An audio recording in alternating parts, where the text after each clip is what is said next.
Hello. Let's talk about what it actually means when they say step into your new self, your next level self. What does that mean?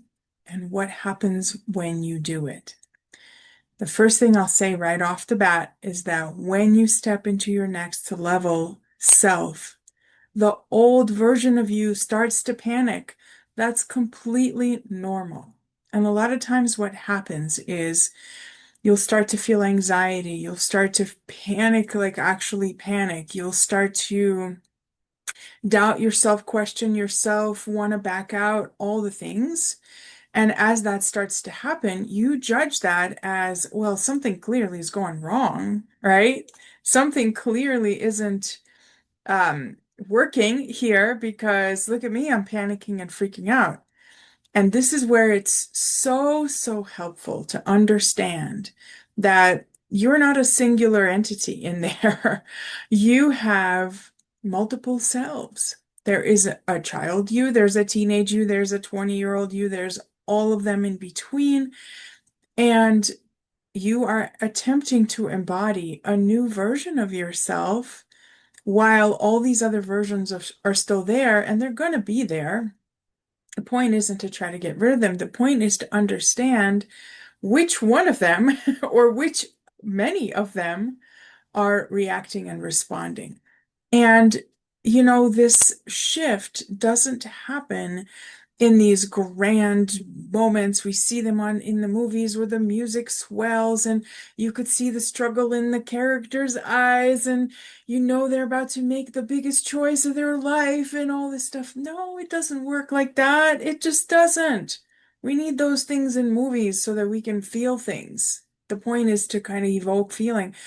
But when you're doing it in real life, in your waking life, it happens in micro choices, tiny, tiny, tiny.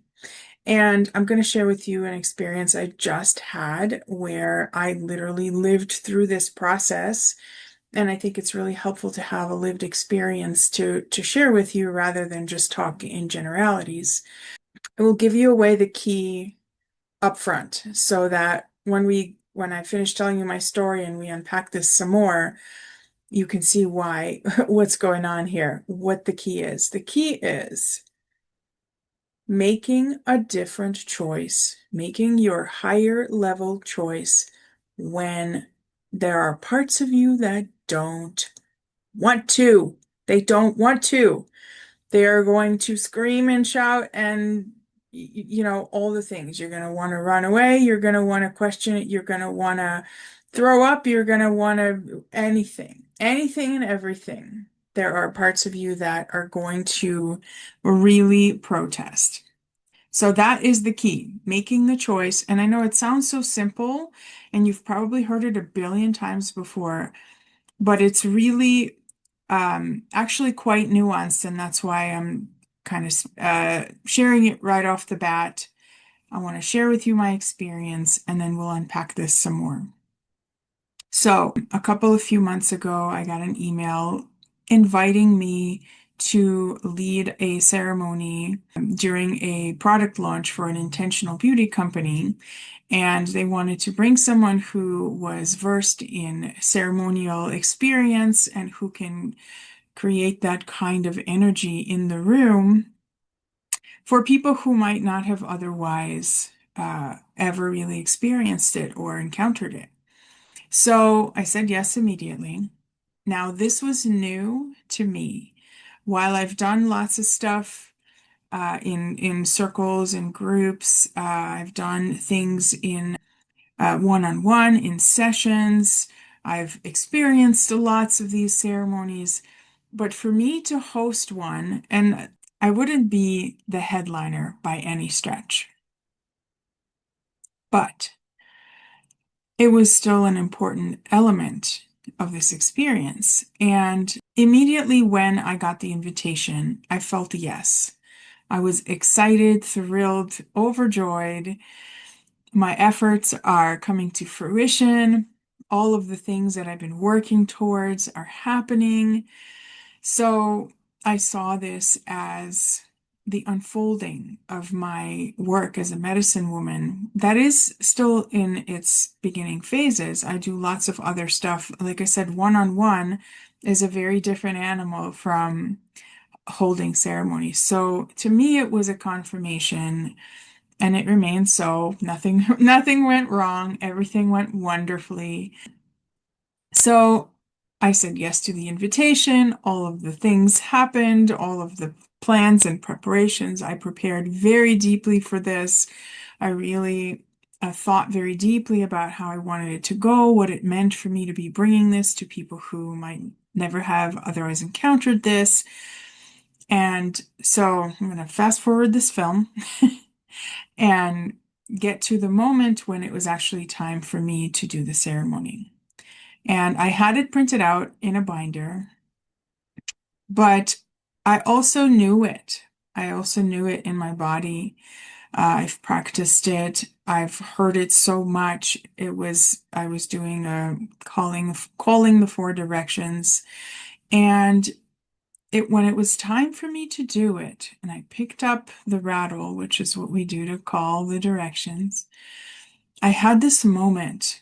Had this wave of anxiety, this wave of, oh shit, am I going to be able to do this? My binder was right there with my notes. I could have read it.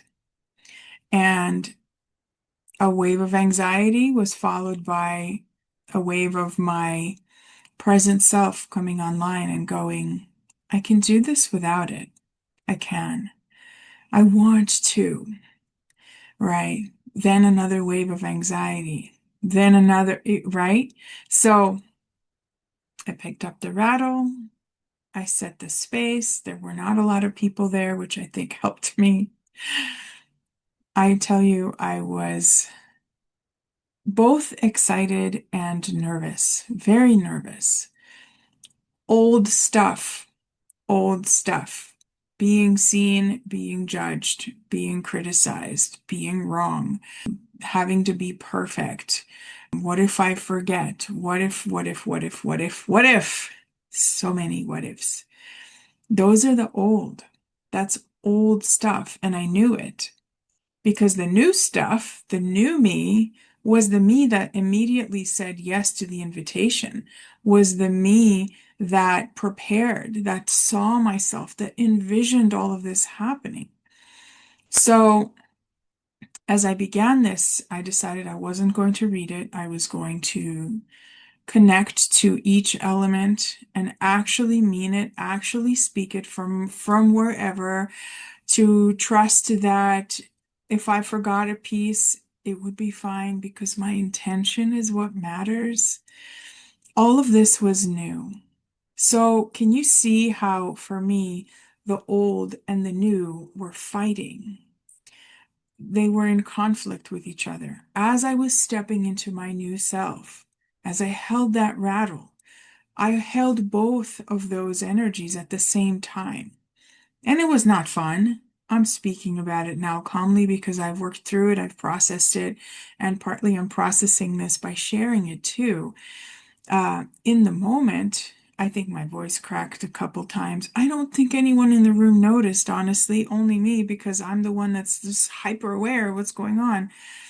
And so the thing is, it wasn't that singular choice of, okay, I'm going to speak it and I'm going to hold the rattle and that's that. It happened over and over and over in this ceremony. I did the East. Okay, I know the East good. Rattle, rattle, rattle. You know, okay, what's next? The South. And I mean, it wasn't like that. I'm kind of exaggerating it here, but each next time there was this like, okay, do I know the next thing? Wait, do I know the next thing? Right? And if I spent any time there, it would have been over. I would be like, okay, I gotta get my binder. I can't remember. But because I could tap in and go, no, of course I know this. Of course I know this. I've heard my teachers do this 100 times. I've done this. I do this for myself. I do this for, personal, private ceremonies. Of course I know it. And then I move on. And then the next wave of anxiety will come. And so they were these micro choices to lean into the new self, to lean into the new self. And do you think I wanted to? Yes and no. Yes and no. Right? And that's the thing, is that's the whole point here. You're going to be making a choice when you don't want to, and there's a part of you that does. Because if there wasn't a part of you that wants to make that choice, it wouldn't even be on the plate. It wouldn't even be on the table in the moment. It just wouldn't be an option. So you wouldn't be listening to this. This wouldn't be anywhere near your field. It would just there's plenty of choices where you don't even think about it because they are unconscious. But in the moment when you are grappling with these, well, I want to be doing this new thing, and at the same time, yeah, freaking out, right? So you will have a strong pull in your body towards the familiar. You will want to do nothing, but that's not actually true. But there will be a part of you that will just want to go with the old and the familiar pathway, which is to hide, to protect. I knew that the reason I was nervous was because some old part of me was trying to protect me from pain and shame and struggle and judgment and all the things, right? We offer so much love to those parts of ourselves that are freaking out. You don't judge them. You don't say, "What the hell, get out of here, you're in my way," right? But the key is you make a conscious choice against that pull, not out of judgment or criticism or some kind of denial, but because you are choosing consciously from a present space. You're making that decision in the moment, and it happens in micro moments. We are conditioned to believe. This is so important. I hope you take this away with you. We are conditioned to believe that if it's not easy, then we cannot handle it. If we feel that it's not going to be easy, it means it's too hard. We can't handle it. I'm going to fall apart. I'm going to whatever, right? This is the belief that most of us have. I work through it all the time myself. This is the belief that we have that keeps us from making those conscious choices. You're like, I want to go for that XYZ thing, but what if I can't? But what if it's too much? What if I'll be flooded, overwhelmed? What if I die? What if, we have every fear out of that belief that if you make the positive choice, you won't be able to handle the freak out that the old you is going to have. And that is simply not true. And as much as you can anchor this in your body right now, I would love for you to take this away with you. It's not easy. I'm not saying it's easy. It was very challenging. But first of all, it's never as challenging as we're afraid it's going to be. And second, the struggle, the pain, the emotion that is coming up, that will come up, you can handle it, right? You can handle it. You can be with it, right? I lived through those waves of anxiety. They were not fun, but how grateful am I that I did it? How grateful am I that I did it?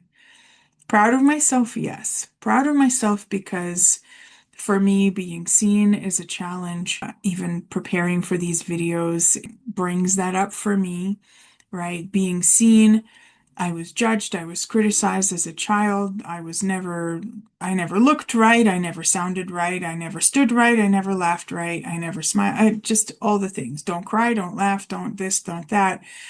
It got wired in me. So for me to be seen is kind of had been equivalent to being judged, being criticized. But were any people in that room when I was doing that ceremony judging me? No, not even close. They were grateful. They were happy to be there. They had their eyes closed and they were receiving. How amazing is that? I would rather work through that anxiety, continue leaning into that new version of me, than keep sort of staying with the protective, which is not even necessary, right? If you think about it, nobody was judging me. Nobody was going to be judging me. I didn't need the protection. So, does this make sense? I wish I could hear from you right at this moment. Hopefully, my experience offers you something. I hope you've taken this away here. You can handle that micro movement. Remind yourself, whatever it is you're struggling with, whatever it is you're up against in the moment where you know you need to make a choice for yourself, for the new version of who you are. And there's that part of you that has all this trepidation. That part of you is trying to protect you from something that doesn't even exist. Thank you for watching this, and I will see you in the next video.